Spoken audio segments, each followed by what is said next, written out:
எந்த அளவுக்குங்க? எவ்வளவு பெரிய பிராடு, எவ்வளவு பெரிய பித்தலாட்டம். இந்துடைய மாநில செயலாளர் சொல்லி காட்டுறாரு.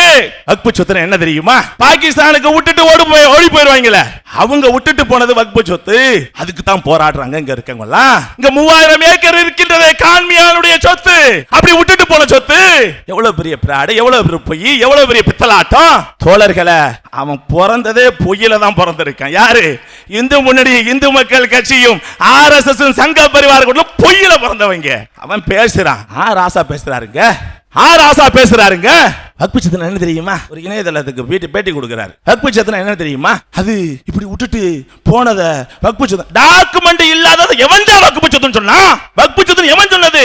தோழர்களே, அந்த காலத்துல எனக்கு தெரியுங்க, இங்க இருக்கக்கூடிய எத்தனையோ நபர்களுக்கு தெரியும். கை நாட்டு வச்சிருக்கக்கூடிய வக்பு சொத்துகள் இருக்கின்றது. சொந்த சொத்து கிரயமானதையே கை நாட்டு வச்சிருக்காங்க. அந்த அளவு தான் அவங்களுடைய மதி, அவங்களோட அறிவு. ஒரு 10, 25, 30 ஆண்டுகளுக்கு முன்னால், 50 ஆண்டுகளுக்கு முன்னால், அதுக்கு முன்னாடி அப்படியே வாய் வார்த்தை இருக்கக்கூடிய சொத்துக்கள். டாக்குமெண்ட் இல்லைன்னா சொல்லிருவீங்களா? வக்பு சொத்து இல்லைன்னு? என்னையா அது?